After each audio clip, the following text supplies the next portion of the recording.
Oh, Maybe not. I was telling Robin that I started working out in this program that is slow resistance movement, and I'm feeling really good. That's so great. Yeah, That's great. So I'll tell you. got to get my muscles working again. Yeah, yeah. Well, it's amazing what happens when you get over that little hump of not wanting to exercise or not wanting to do some exercises, that would be helpful. But man, it's a losing battle. The muscle deterioration as you age, you got to build that stuff up, and you just can't do it sitting around reading a book. Unfortunately, you what I can't. Yeah. No, I've tried that that's for a true. couple of years now and decided it was And time we to get sit back. a lot as therapists, Yes. I'm always trying to get my step count True. up. Yeah. Well, you know what? We love taking phone calls, and so I'm going to go to Joe right now from Austin, Texas. KKHT is the station. Hey there, Joe. How are you? I'm doing well, thank you. I just need some answers to some questions. Well, I hope we've got them. What's going on?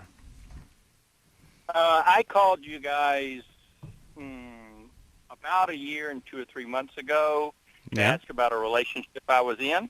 Mm-hmm. And I've been in Al-Anon since 98 and AA since 2005.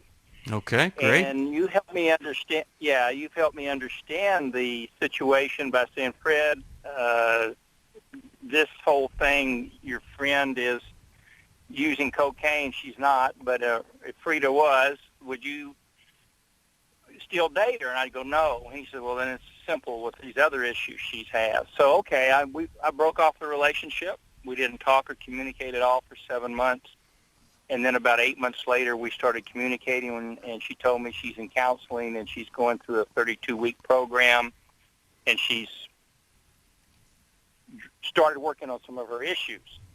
Oh. How do I, she's in a total another state, how do I continue to stay in the relationship and let her see that my rushing over there, which is her solution, if we just would go ahead and get married, everything would be all right. I don't believe that.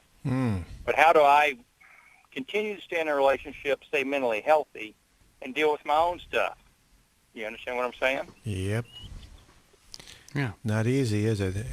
She's in a 32-week program. Is it 12-step based? It's not 12-step race, but it's got a lot of 12-step principles in it. Is it 32 weeks or 32 days? Weeks. 32 weeks. Weeks. Something, or AA, just to understand where you're coming from.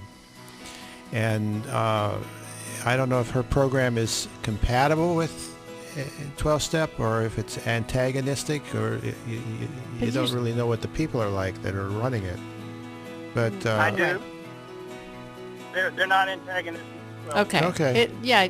But I'd still ask her to get into an Al-Anon group and work the 12 steps along with what she's doing so that she understands where you're at. And her rush is not healthy, so slowing it down is important. Right. Well, it either she's new. brings you together, or you get further apart. It's a great way to come together. We'll be back after this. Hi, this is Steve Arterman, and I want to invite you to the Marriage Solution Weekend. Whether you want to rejuvenate a good marriage or rescue a marriage in conflict or restore a marriage that's been broken by betrayal and infidelity, we can help you. It's the Marriage Solution Workshop Weekend, where we take the focus from what was and what might have been. We shine a bright light on the path to what is and what is to be. And some of my dearest couple friends join me in teaching this life-changing workshop. They're going to speak honestly and forthrightly about what it takes to build strong, healthy relationship in marriage. They draw from their own positive and negative experiences, and they offer specific steps to get rid of any unhealthy pattern that's destroying your marriage. We want you to experience all that God has for you as a husband and a wife. We want you to be able to comfort each other and grow together. It's the Marriage Solution Weekend. Call us at 1-800-NEW-LIFE.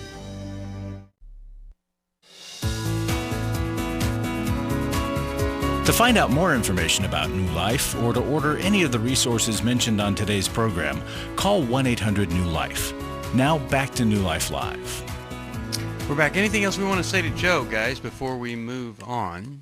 Yeah, I think when someone is starting in treatment, it's really a good idea for them to make that their main focus. And so she hasn't learned that yet. So she's thinking, oh, good, I'm getting help. Let's rush into this. Let's move this along. And really, you have the wisdom of working the program longer. And it's, being in contact, but letting the priority be her recovery right now. And most programs say, you shouldn't jump into a major relationship for the first year. That would probably seem like an eternity for her, but letting her know that you want to come alongside her, be supportive, but you want this to be her focus first, so that when you guys do, if and when you do decide, that you're really more on the same page and closer together in where you're at in life. And this takes a lot of energy. The relationship would be a distraction. Yeah. Yeah. Okay. All right. Because it feels like what you're experiencing, Joe, is that if you would just get together with her, she would be all right. And that's a myth. She doesn't get it yet. No, she's still got some learning to do. And that's why I think getting her to supplement what she's doing with an Al-Anon meeting or a step meeting or some meeting where she begins to understand what you've been through, that's important. I remember Henry saying way early on when I started working with him, okay, Steve, so here's the deal. A person single, they can date anybody in the whole world. They have all the options in the world, and yet because of proximity or familiarity, they will date a person who is absolutely in trouble, and they don't care. And so all of us, I think, if a person is humble and willing to get help, if they're humble and willing to look at themselves, humble and willing to deal with whatever is there, that relationship has great hope. Where we get in trouble is when somebody says, and this is as far as I'm going to go. That's somebody to move on from. They don't have smart love. They don't have smart love. Let's see if Cody has smart love in St. Anthony, Idaho. Hey, how you doing? What's going on? I'm good. How are you doing? Doing okay. How could we help you today? So I've been having trouble in my marriage for a while, actually. We're newlyweds. We got married a little over a year ago.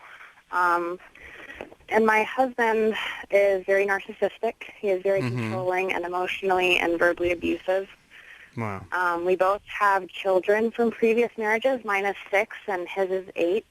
I love my husband, but it is becoming harder to show him and his son, honestly, the grace and the love that I'm supposed to as a wife and as a godly woman. And his son is just like him. He's very manipulative and very selfish and narcissistic. I guess I'm just unsure about what I'm supposed to do in this situation when I am so hurt and angry and almost even resentful anymore. Okay. Have you done anything, reached out to anyone, gotten any help or insight from any place?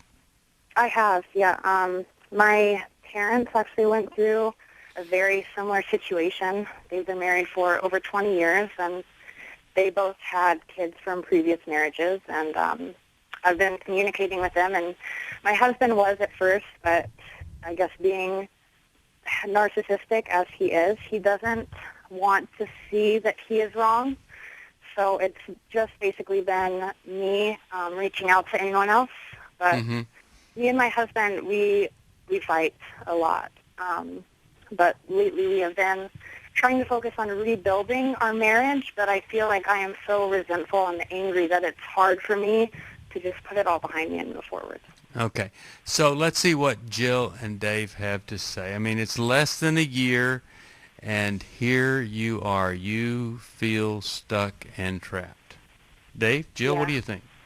Well, I'm struck by I don't know if I'm struck by accurately that a lot of the conflict revolves around the kids. Am I guessing right?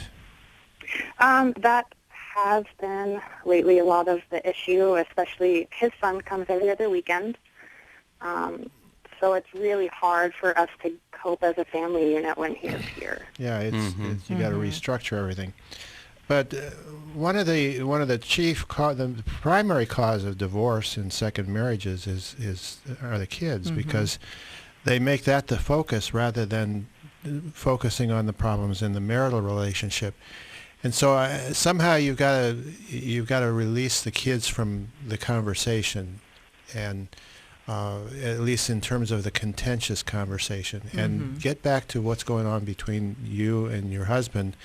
And if you were talking to me in my office, I would say give up the labels, because they don't do anything except kind of lock people into behaviors or interpretations of behaviors, and begin to see the person that you were drawn to, that you chose to marry not more than a year ago, and see if that person still can be around, and talk about what happened, and don't let the kids become an issue, because it's deadly. Right. Just expect it to be disruptive when the kid comes for the weekend, right? Because for kids transitioning back and forth, it's a disruptive. It's disruptive to the kid. It's disruptive to the kid, and so they tend to act out in both places, really.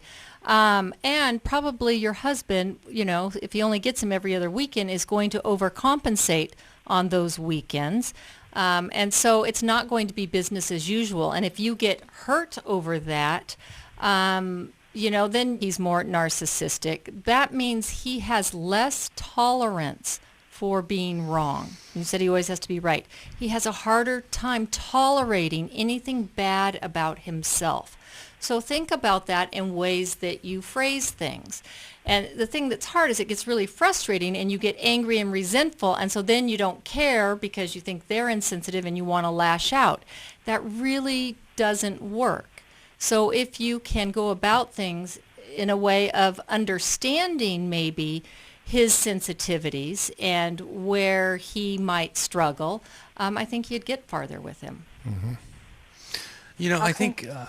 I think the overriding question when you're dealing with, and Cody, would you say that this was just like a 180-degree flip from dating to marriage, or not? No, not at all. I honestly, I didn't see the red flags. I had people even tell me, something's off. He doesn't seem like he's all about you like you are about him. But I didn't see it. I just thought, well, they don't understand him like I do, and I just wanted to love him. I just wanted to love him, and so I blinded myself by. So, were you in some form of desperation when you decided to marry him?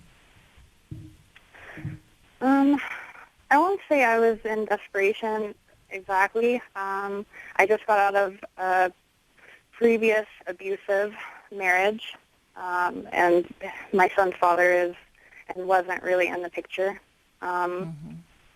But my husband now, he was just wonderful. He was a godly man and someone that I had never, had in my life like that. And I fell in love with this man. I really love him. So in the pursuit of you, he was everything. He was just wonderful. Yeah. He appeared to be godly, because he wasn't godly if he was presenting himself one way and he was going to be a different way once he had you, right? Yes, and I understand that now, but at the time I let myself think, well, we all make mistakes. I'm not perfect. I know that I'm not. Well, but that's such a common experience that things change once you get married. It doesn't mean that the person is really a different person, like sometimes we joke about. But you just see the other side. You got to talk to him about what you love about him. Loved, past tense.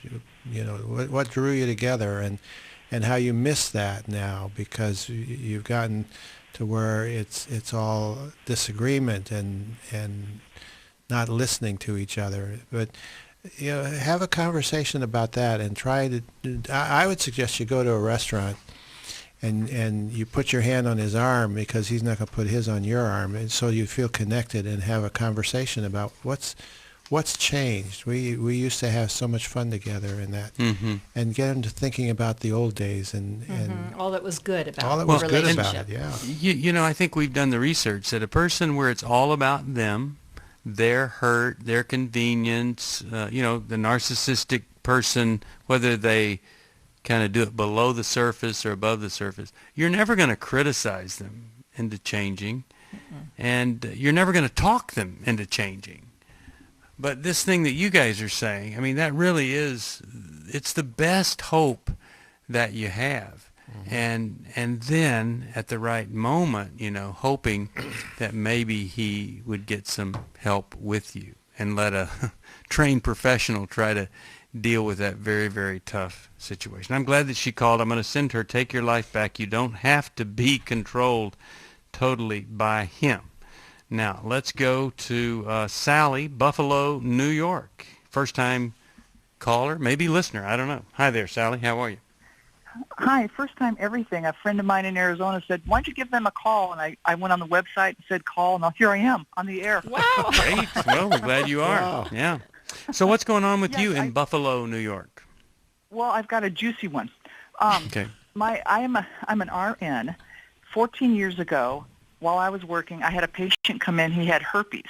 He, as I was taking his blood pressure, spit on me, and I inhaled the herpes virus into my lungs, which gave me, wound up giving me meningitis, and that went up, and the herpes virus ate my retina and my optic nerve, causing me to be totally blind. Oh, my goodness. The day Horrible. the doctors told my husband I was permanently and totally blind, he started resuming drinking. Went across the street to a place from across my hospital and had a glass of wine. He'd had a history of alcoholism, became a Christian, went to Bible college, became a pastor, became director of a drug and alcohol, drug and alcohol center for 5 years, then pastored with an emphasis on marriage and family. So now we go through 14 years. The alcohol has taken over where he's gone off a cliff or a ravine, totaled a car, passed out, a lot of drinking, a lot of sneaking drinking, but of course I can't see it. Yeah. So last January he said he got me a late Christmas gift and wanted me to fly out to visit my sister. And then I didn't know if it was a good timing. Financially, we couldn't afford it. And he did say one day, I just need time alone. So I went out to California. I told him I would come back after he had counseling for the alcohol, because he was in counseling because he'd gotten very drunk at work. So he was in a counseling program, which he wound up drinking the whole way through, but told me he was doing well. Came home. Had you heard of anybody ever doing well just by getting counseling for drinking? He refused everything else. Uh-huh. No. Okay. Because he knew it would and work. I'd been the codependent, trying everything I could, but there again, being blind, I couldn't see him drinking, and he was confessed that he'd been drinking margaritas in the car on the way home and vodka, everything. Yeah. Okay. A lot of sneaking. So I told him, and we discussed. I said, well, why don't I stay in Buffalo while you get counseling, and then once you are sober and clear-minded, we can do marriage counseling, and I can move back home. Well, he never got it. Never got it. And then all the way through the year, now he told me on January 1st, he's fallen in love with another woman, deeply in love with her, and wants a divorce. And so I've been going to Al-Anon, getting Christian counseling, volunteering, and trying to, I got an apartment, but I don't want to be divorced. I did file because he wanted it, and it's a matter of $350 an hour for a lawyer, and I couldn't afford paying a lawyer to go 4 hours back to where he's living and back and one, this kind of stuff. So okay. So anyway, what's the that's where we question are. for us then? What is the question for us? I guess I need you to tell me, am I doing the right thing, and is there any hope? I mean, I don't quite know what to do. Yeah, okay. We'll help you right after this. You're listening to New Life Live. Isn't it amazing, the abandonment and just the getting totally off track when life doesn't work out? And I'm so sorry for her that was his reaction. We'll be back. If you want to take your relationship to the next level, to grow closer to your spouse and deeper in all areas of your relationship, then you need to join me at the Ultimate Intimacy Intensive Workshop. I'm Steve Arterburn, and I'm here to tell you that you can have the marriage you desire but thought impossible. You can live in the joy and fulfillment that has always been there, waiting to be experienced. Through the Ultimate Intimacy Intensive Workshop, you'll experience a new level of connection that you've always hoped for. At this life-changing experience, we'll explore the 3 types of intimacy. We'll look at emotional, spiritual, and of course we'll examine physical intimacy to discover true sexual fulfillment. If you want something better than the marriage you have and you're ready to experience an astounding richness in your relationship, call us at 1-800-NEW-LIFE to learn more. That's 1-800-NEW-LIFE.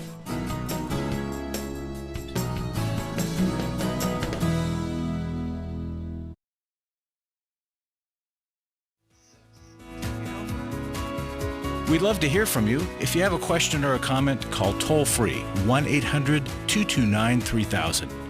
Now back to New Life Live. Oh, we're back. We're talking with Sally, and really, husband just totally flipped and abandoned her when she became blind. Dave, Jill, what are you guys thinking? How could we help her?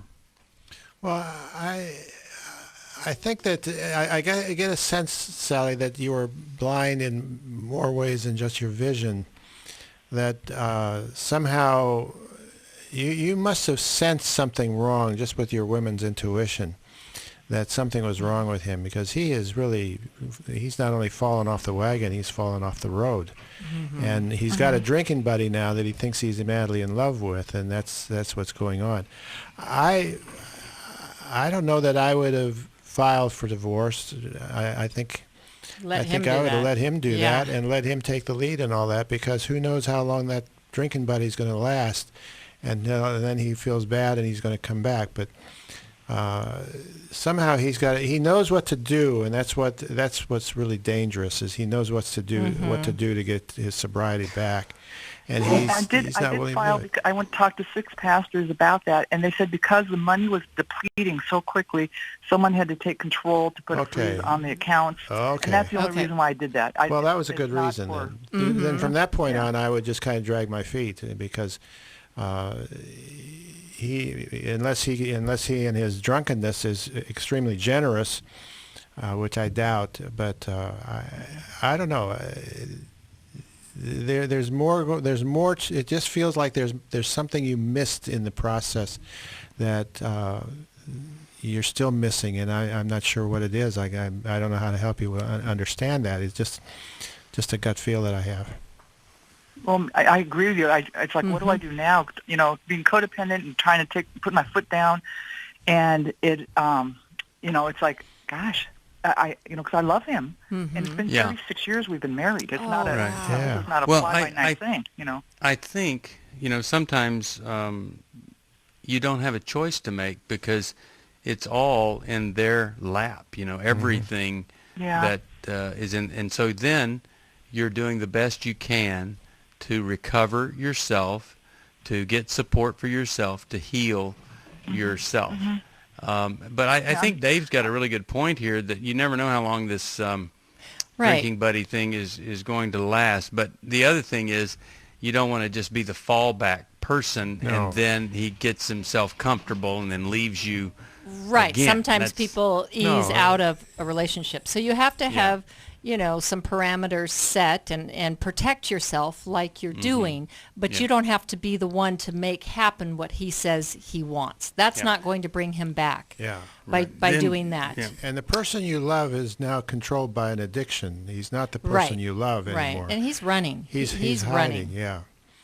Well, I know that Take Your Life Back has an audio version. Let's and we'll send try to an get audio that version. to you, that'd be and great. hope that would be helpful for you. Let's go to, how about we talk with Kimberly from Sacramento, California, KFIA. Hi there. How you doing? Hi. Good. How are you doing? Great. Can you hear me? Yes. Yes, we can. Mm-hmm. Oh, hi. So, me and my husband, we've been married for 10 years, and when we turned 25, we have 2 kids. We agreed that a vasectomy was the right decision for us because we didn't want any more children. And now we're 5 years later, and he necessarily doesn't want more children, but he wants to reverse the vasectomy. And I definitely don't want any more kids. I have Why does he want to do that? Yeah. Why does he want to do? He feels like he didn't trust God and his plan for our life, and he thinks the only way he thinks that's what God wants him to do. is to reverse the vasectomy, and we can't afford it. It's not covered by insurance. And Okay. I told him, we're both just disagreeing on it. Does that make you suspicious, Kimberly, Of his motives? suspicious. When somebody tells me well- that God told me to do it, I'm thinking, I'm not sure why you're blaming God. It kind of does, because last Christmas we got in the same argument where he felt like we shouldn't celebrate holidays anymore because it was pagan, and he felt like God was putting on his heart that we shouldn't celebrate holidays. So now I just feel like I'm dealing with that all over again. Mm-hmm. So he gets And a he little ended up getting- superstitious around what he thinks. Yeah, he ended up. Mm-hmm. Yeah, he ended up getting on medication for anxiety and depression, and I felt like maybe we're going through this all over again. Well, I think you Okay, are. I think you are, for sure. Yeah. Because when he's over-obsessing on something that it's not a clear statement from God, No. right, Yeah. to undo a vasectomy, I don't or think he's God- not being a strong enough Christian, that definitely has obsessive qualities about it that don't sound like they're from God. Okay. Yeah. I tell you, the best thing you can do is go with him, see if he'll go to a Christian counselor who would suggest maybe a psychiatrist that could do medication. I was talking with a guy who never had been to a counselor, never been on medication, and he agreed to do it. He was so willing, and sometimes there is a switch. But I got to tell you, I Yeah. think you're just going to have more and more of these extreme reactions that are like pseudo faithful commitments, because how can you argue with, we're not going to celebrate pagan holidays and all Yeah. of He and kind we're of gonna realized with the paganism that he was wrong, so Yeah. I'm hoping he kind of Yeah. realizes with this, I know we didn't trust God, but maybe we could just ask Yeah. for forgiveness, live our life a Yeah. better way. well, that he changed his mind about the other Look up gives you a things little on bit of hope. scrupulosity. Talks Yeah. about Yeah. obsessive addictions. All right. About a year ago, Margaret went online to check out New Life TV, our streaming channel, and when Margaret was estranged from her adult daughter, New Life came through in a way she never expected. We found out through a friend by accident that she was about to have our first grandchild. We reached out to New Life, and they always encouraged us to connect. A couple weeks later, she asked if she could come see us with the baby. It's helped our whole family, and we talk every day now.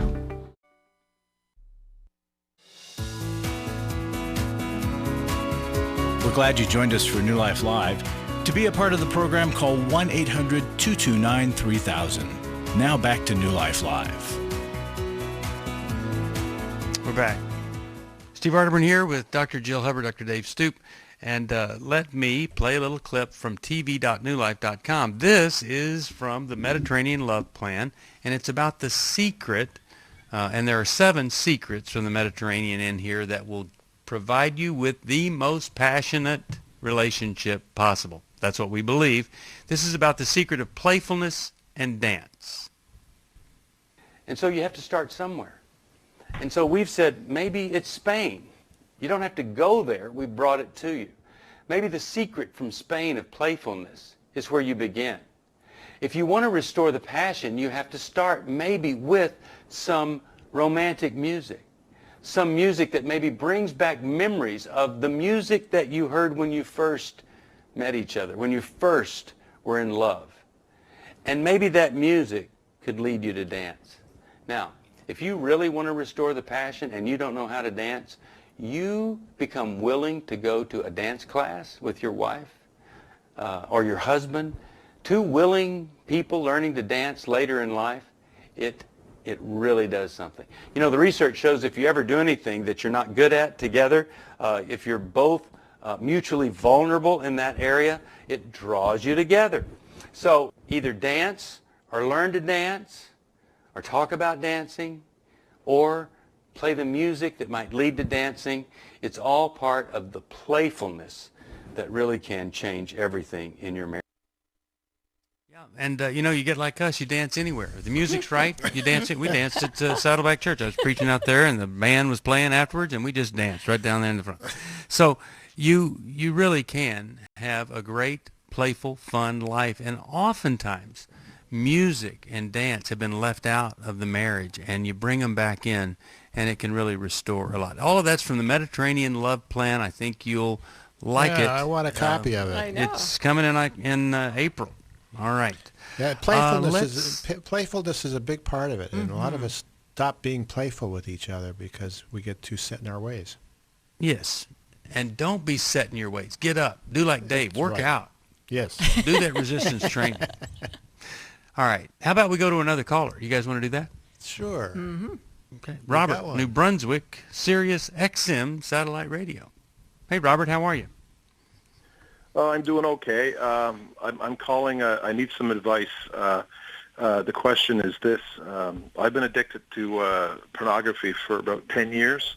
I've been born again for 27 years, and this came up. I am getting help in my local area here from Christian psychologists, but my wife said something the other day that I'm still reeling from it because it's affecting her life, and she actually talked about suicide. And I don't know what to do about it. Yeah, she loves me. I don't know whether she's serious or not, but I was told that when somebody talks or says those words, always take it seriously. Yeah. So, and I am trying to get help. Obviously, I'm struggling. I'm still struggling with it. We've had some intimate conversations about this whole thing, and I asked her, can I call you when I feel weak and you can pray for me? And she told me, no, don't call me for that because I really don't believe God can deliver you. And I don't want to be a hypocrite. She's a So she's born-again feeling Christian really also. hopeless. Yeah. Well, Yeah. Robert, You know what? It's almost Robert. I feel like I'm destroying her life, Yeah. Well, Robert, now look, you've got a wife that's saying she's suicidal, right? Yeah. You feel like you're destroying her life, Yeah. and you're struggling. Why haven't you done something other than just go see a counselor? I don't know what else to do. I'm physically, I live far enough away that I can't go to one of your sessions. It would be a huge thing. I would like to go to one of your sessions. Now, I talked to somebody on the phone from your associates today, and they told me they would send me some information on when you're coming to a place that will be near the area where I live, and I'm planning on going. I've been hooked up with you guys for about 5 years. Okay. I was traveling along the road, and I was at the bottom of my pit, and some guy came on your radio and said something that made sense to me, and I called, and because before that I honestly thought there's no way I'm going to get out of this, and that changed the way that I thought. It totally changed it around, and I believe there was hope for me. Okay. good. And it was from that point on that I started. Okay. Go ahead. So here's what I want to get to. The psychologist alone, it doesn't seem to be enough to help you conquer the problem, nor is it enough to convince her that there's hope, right? Yeah. So I only went to her 3 times though, so. Oh, okay. Oh, Well, wow. see- In 5 years? You can't No, use your I wife. just started going just before Christmas. okay. Robert, So you how can't- about this? You can't use your wife as an accountability partner. It doesn't work. No. So let me just get to what I want to Okay, go, Steve. encourage you to do, and that is you must add to that something. Okay, so what's the something? Well, what I would do is I would say to my wife, wow, I feel your hopelessness. I even told some people I feel like I'm destroying your life. I am hooked on this, and I don't want to be. I've gone to a counselor 3 times, and you don't think there's any hope. I'll go to that every man's battle thing when it gets closer, but here's what I'm going to do. I'm going to explore the other things that I can do here, and then I'm going to do them. Okay, so what are the other things? Get in a recovery group. That's something you could do from there. You could find a Christian recovery group. There might be a life recovery group, Celebrate Recovery. If not, maybe there's a Sex Addicts Anonymous group that meets there. I would do something in the area of 12-step recovery in addition to counseling. And then another thing is you find the church that has the best men's Bible study. And you tell her, look, I'm going to see the counselor. I'm going to these 12-step meetings at least once a week, and I'm joining this men's Bible study to develop character. I want to grow. And then maybe even the fourth thing is you get a sponsor or a mentor or someone to disciple you, someone that's your accountability partner. Now I'm going to tell you something. It's hard to put these things together. It's hard to do it. But when you do, the wife starts to feel hope. Why? Because you have gutted your relationship with her. You have broken her heart to shreds. And going to see a counselor once a week says to her, he doesn't care. Doesn't care. But doing these things 4 days out of 7, it says to her that you care. Let's turn it over to Dave and Jill. You're seeing the depth of her pain. I mean, she's even saying, I would kill myself. This feels so horrible.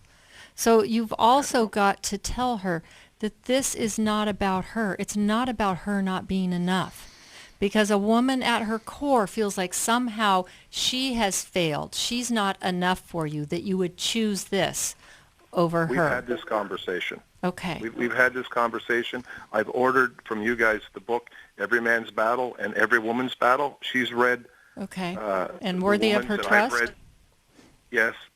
Just Every Woman's Battle. Okay. That was the only book that she read. But anyway, one thing I'll tell you for sure. We sat here yesterday and we cried because we don't want our marriage to fall apart. We love each other. Today is Valentine's Day. And it's really hard to, she's my best friend. I'm one of these guys that puts on the old music and dances with my wife. Even though during Christianity, we were taught you're not supposed to do that. But over time, I've changed that, and I'm trying to be the man that she wants me to be. And I'm trying to communicate with her, but this thing keeps getting in the way. And, so we get that. And so nobody can get it out of the way except for you. And when we relapse, when we decide to get better and it doesn't get better, it's just saying, I got to add a little bit more to my program. And you got to let her know what you're doing, because somehow she's got to have hope restored that something's going to happen, and that you're really serious about dealing with this. And that's going to take more than words. So 4 days a week out of 7, that's a minimum in terms of if you really action. want to create change for yourself. And let her know what you're learning in that process. Okay. I'm glad you called, and I hope that something we've said would just get you to try one more thing or 2 more things to win your heart back. I'm going to send you Worthy of Her Trust. I think it'll be a great book for you. And I'll send her Take Your Life Back. And I'll ask everybody to pray for you guys, because you can pull this off. You can get this back together. You can recover. You can have victory. I hope you will.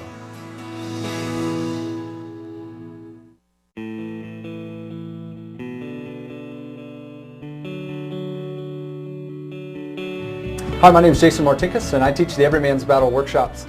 And these workshops are a 3-day weekend, intensive weekend, helping guys understand why they do what they do in terms of sexual acting out, whether that's pornography or affairs or whatever it is that you're into. We talk about why you do what you do and set you up with a plan to stop, an actionable plan that you can walk out of there on Sunday and use.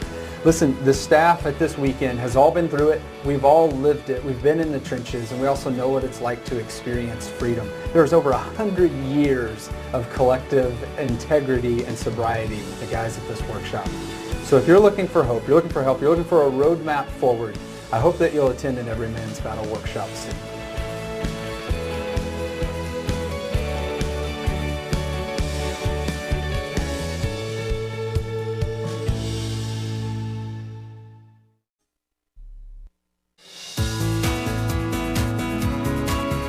To find out more information about New Life or to order any of the resources mentioned on today's program, call 1-800-NEW-LIFE. Now back to New Life Live.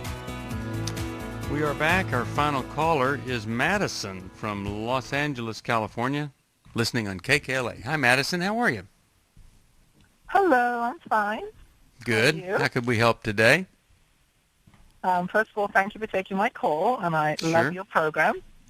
Thank so my you. question is codependency a sin? Okay. Why would it be a sin? Just curious what you're thinking. Because I know the Bible says I should love my neighbor as I love myself, and because I'm clear I'm loving other people more than I'm loving myself, I was wondering if I was just falling short or if it was sin. Okay. I think it's a falling short, Madison. I don't think it's a sin. Unless you're enabling sinful behavior, then you become complicit in that type of thing. But I think that what you're asking about loving yourself and loving your neighbor, that's a consequence of original sin, because once Adam and Eve disobeyed God, a big part of what they struggled with was, and we have ever since struggled with, is how we love ourselves. And I think it's only as we really understand how much God loves us that we can begin to repair that broken part of our loving ability and begin to love ourselves in the way that God loves us. And it takes that experience of really experiencing God's love for me to love myself, and I think that's a principle. Okay. Well, and sometimes, though, a person can be elevated to the level of idol worship, right? So we often, in being codependent, can see, our involvement with a person as being kind of the answer for our lives. If only we could get this person to do this, then somehow, we would get the things we need. And so sometimes we look to a person instead of God. So that might be where it crosses it's over. idolatry. Yeah. Right. It And could. also, the Bible says Jesus paid a high price for you, so don't be enslaved by anything. And codependency is enslavement. You're essentially owned by another person or anyone that comes along because you feel so unworthy yourself. I would say this: the shame that you are wearing is what leads to the codependency. Yeah. Shame tells us I'm worth nothing. I don't deserve anything, and so then I settle for anything. All of that is a falling short or falling away from God. And so I would just say, no matter what you call it, there is a better way to live. You can get your life back, and that's what we want to see for you. I'm hoping that you will take care of that. It's really not a relevant question. The question is, can I break free from that pattern and be the person that God intended me to be, and love others because of how much I'm loved by God, not because I want something out of that in terms of some kind of feeling of good feelings or some kind of accomplishment. Right. And you often see so many people swing to the point of, okay, I can't be, dependent, codependent at all, right? Every caring act is considered codependent. Right. And I always say we need a little bit of it because we need to be caring, right? Yeah. Right. Well, I'm just curious, Madison, what do you think about what we've said there? My favorite New Life friend says the same thing to me all the time. Okay. All right. So she's heard us before. And there was a season I was more, my relationship with God was much deeper, and I was very clear about who I was and where I was going and what was happening, and I was manifesting less of the codependent symptoms. So I 100% agree with you, and I need to figure out how to. Well, I want to tell you something. Now all you got to do is do it, huh? You are no worse than me, us.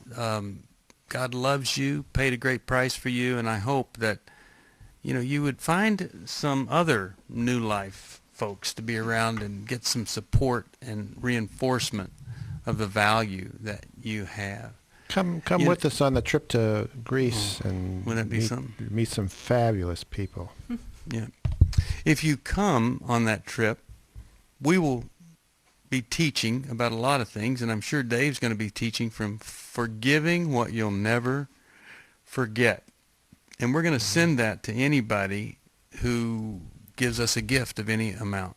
That's our way of saying thank you. Dave, what does that book tell people to do? Forgiving what you'll never forget. Well, one of the misteachings about forgiveness is that you got to forgive and forget. And we were all taught that as kids, but it's really not true. We forgive and remember. And even the things that we never forget, we still need to forgive because we're canceling a debt, and a debt that can't be paid. So we're freeing ourselves, and that's the key giveaway. Yeah, okay. Well, that's our gift to you for any amount. Also, we'll send you that Take Your Life Back devotional and some other really great things if you join Club New Life, where you get discounts, and we really consider you the foundational giving of New Life when you join the club, and every month you're just faithful, maybe with a little bit every month. Please call us if you can help us at 1-800-NEW-LIFE. I mentioned tv.newlife.com. It's a great place to gain some insight, and what I love about it is we just hear it over and over again. It's used by folks to just sit down and ask somebody, hey, watch this little video with me, and in a very short length of time, they gain some insight, certainly know how you feel about something. So go to tv.newlife.com. March the 10th, that's just a few days from now, Take Your Life Back is in Dallas. Whether you're struggling with anxiety or shame or fear or there's pain. Those three are really big. Pain, will do anything for comfort. Fear will latch on to anything, even if it's unhealthy, to get some security. And shame will settle for anything because we don't think we're worth much. We'll help you with that. It'll change it. And Dave and I'll be doing that, and we want you to be there. That's March the 10th in Dallas. Take Your Life Back, a New Life intensive workshop. If you've never been to one, you can transform your life in 2 days right there. Every Man's Battle is also in Dallas, March the 10th, and on April the 7th in Atlanta, and May the 5th in Orange County. I would just hope and pray that if you or someone you love is struggling, you'll call us. Most of the time, of course, it's the spouse that makes the first phone call. So we end up with these guys that don't want to be there. They hate being there. And before it's over with, miracles. They're so grateful that they came.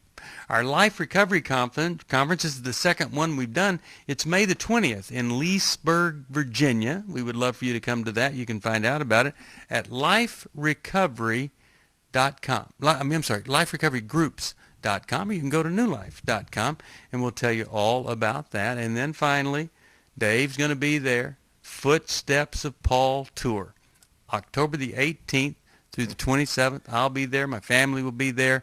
We would love to have you come and join us. These New Life trips are amazing. And if you go online, you'll look at some of the photos I took while I was over there.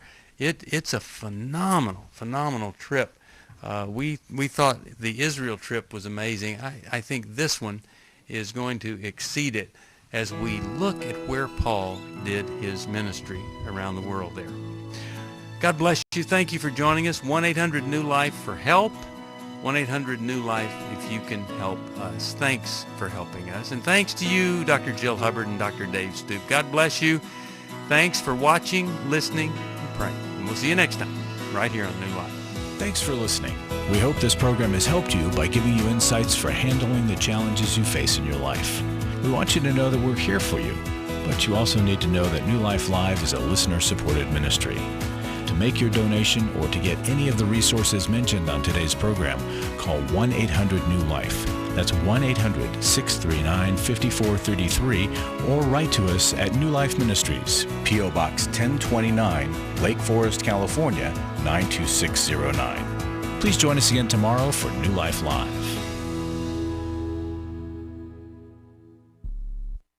Brought to you by New Life Ministries and NRBTV.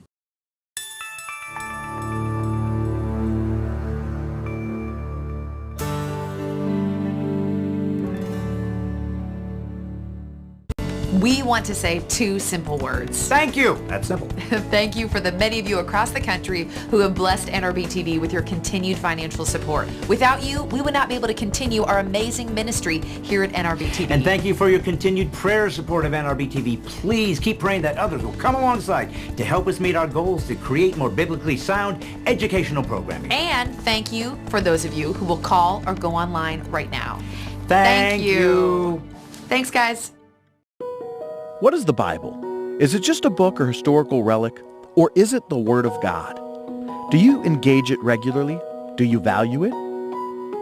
Do you think that others should engage it also? You can help make that happen. Help NRBTV do research on Bible engagement. 10 minutes is all it takes. Go to engagethebible.us and take the 10-minute survey to help NRBTV research Bible engagement. engagethebible.us. I'm Ann Graham Lotz, chairperson of the National Day of Prayer. I'm so grateful for this privilege because if ever we needed to pray for our nation, it's now. The theme for the National Day of Prayer this year blends 2 Chronicles 7:14 with Daniel's prayer in chapter 9, verse 19. For your great namesake, hear us, forgive us, heal us. All of us can agree that our nation needs healing. And God promises to do so, but on the condition that we pray humbly, seek His face, and turn from our own sin. Will America be healed? We won't know until we join together and pray. So please, join me in prayer on behalf of America. Invite others to join us. Host a National Day of Prayer event. Attend the national observance in Washington, D.C. on May 4th, or the event that will be held in your own area. Learn more about the National Day of Prayer by visiting www.nationaldayofprayer.org. And God bless you.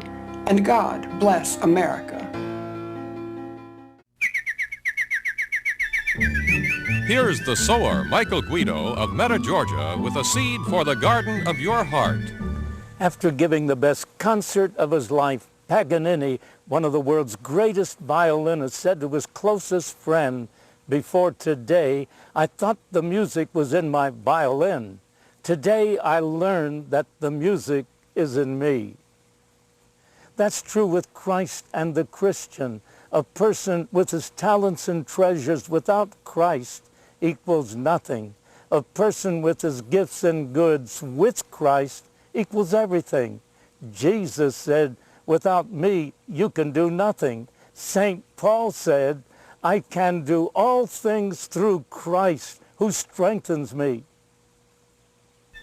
A seed from the sower has originated from the studios of the Guido Evangelistic Association, Meta, Georgia.